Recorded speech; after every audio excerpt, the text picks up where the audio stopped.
ನಮಸ್ಕಾರ ಸ್ನೇಹಿತರೆ, welcome back to my YouTube channel Tourific vlogs. ನಾನು ಸ್ಫೂರ್ತಿ ಸುರೇಂದ್ರ. ಇವತ್ತು ಅತ್ಯಂತ ಪುರಾತನ ಕಾಲದ ದೇವಸ್ಥಾನಕ್ಕೆ ಹೋಗ್ತಾ ಇದ್ದೀನಿ. ಈ ದೇವಸ್ಥಾನವನ್ನ ಕ್ರಿಸ್ತಶಕ 1083ರಲ್ಲಿ ಕಟ್ಟಲಾಗಿದೆ. ಕಲ್ಯಾಣ ಚಾಲುಕ್ಯ ಅರಸನ ವಿಕ್ರಮಾದಿತ್ಯ ಕಾಲದಲ್ಲಿ ಈ ದೇವಸ್ಥಾನವನ್ನ ನಿರ್ಮಿಸಲಾಗಿದೆ. ಈ ದೇವಸ್ಥಾನದಲ್ಲಿ ಗರ್ಭಗೃಹ, ಅಂತರಾಳ, ಸಭಾಮಂಟಪ ಮತ್ತು ಮುಖಮಂಟಪಗಳು ಇಲ್ಲಿ ನಾವು ಕಾಣಬಹುದು.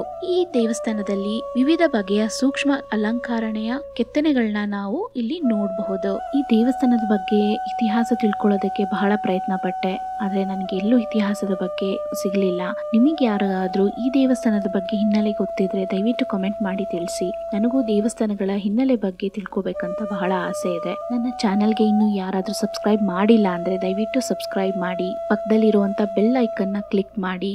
ಬೆಲ್ ಐಕಾನ್ ಕ್ಲಿಕ್ ಮಾಡೋದ್ರಿಂದ ನನ್ನ ಎಲ್ಲ ವಿಡಿಯೋಗಳ ನೋಟಿಫಿಕೇಶನ್ ನಿಮಗೆ ಮೊದಲು ಬಂದು ತಲುಪುತ್ತೆ. ಕನ್ನಡ ಚಾನೆಲ್ನ ದಯವಿಟ್ಟು ಪ್ರೋತ್ಸಾಹಿಸಿ.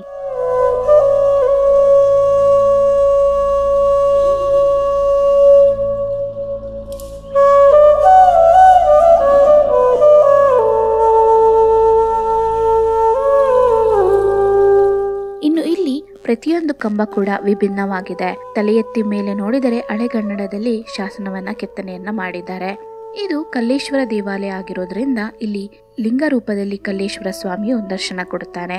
ಗರ್ಭಗುಡಿಯಲ್ಲಿ ನೆಲದ ಮೇಲೆ ಕೂಡ ಕೆತ್ತನೆಯನ್ನ ಮಾಡಿದ್ದಾರೆ. ಗರ್ಭಗುಡಿಯ ಬಾಗಿಲು ಕೂಡ ಬಳ್ಳಿಗಳಿಂದ ಅಲಂಕರಿತವಾಗಿದೆ.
ದೇವಸ್ಥಾನದ ಆವರಣವನ್ನ ಬಹಳ ಸ್ವಚ್ಛತೆಯಿಂದ ಕಾಪಾಡಿದ್ದಾರೆ.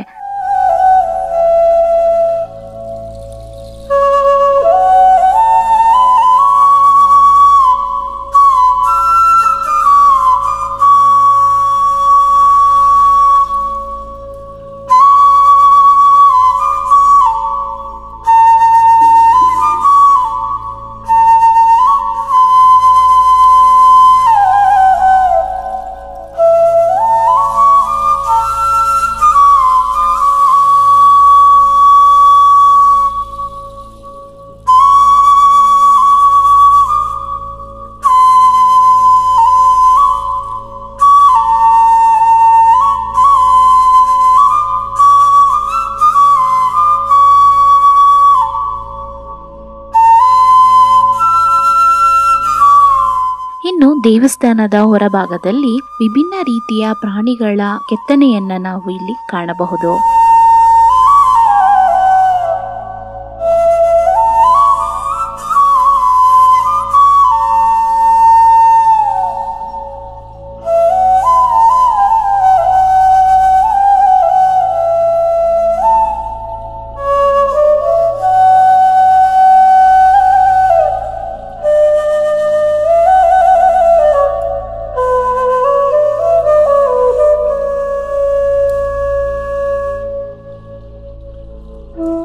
ಭಿನ್ನ ಆಗಿರುವಂತಹ ವಿಗ್ರಹಗಳನ್ನ ದೇವಸ್ಥಾನ ಆವರಣದಲ್ಲಿರುವಂತಹ ಒಂದು ಮರದ ಅಡಿಯಲ್ಲಿ ಇಟ್ಟಿದ್ದಾರೆ. ಜೊತೆಗೆ ಇಲ್ಲಿ ನಾಗರ ಕಲ್ಲು ಕೂಡ ಇದೆ.